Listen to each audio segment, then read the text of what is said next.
সংখ্যালঘু অঞ্চল দৈপামত এটি হিন্দু পৰিয়ালে দীৰ্ঘদিনৰ পৰা বসবাস কৰি আছিল যদিও লাভ কৰা নাছিল কোনো চৰকাৰী আৱাসগৃহ, যাৰ পৰিপ্ৰেক্ষিতত পৰিয়ালটোৱে বহু কষ্টৰে পাৰ কৰিছিল দিন ৰাতি। অৱশেষত দীৰ্ঘদিনীয়া অভাৱ পূৰণ হ'ল সুনীল সোনাহাৰৰ পৰিয়ালৰ। দৰিদ্ৰ সুনীল সোনাহাৰক SC/ST কোঠাৰ পৰা এটি প্ৰধানমন্ত্ৰী আৱাস যোজনাৰ গৃহ আবণ্টন দিছিল দৈপাম পঞ্চায়তে। আজি আনুষ্ঠানিকভাৱে পঞ্চায়ত কৰ্তৃপক্ষই শুভাৰম্ভ কৰে আবণ্টন দিয়া চৰকাৰী ঘৰটো।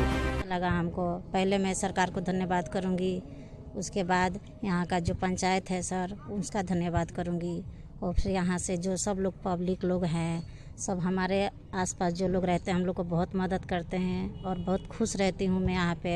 और बहुत दिनों से मैं रह रही हूँ, कम से कम 50 साल हो गया, लेकिन हम लोग को कोई परेशानी नहीं हुआ है। और लेकिन अब घर मिला है, उसकी वजह से हम लोग बहुत खुश है।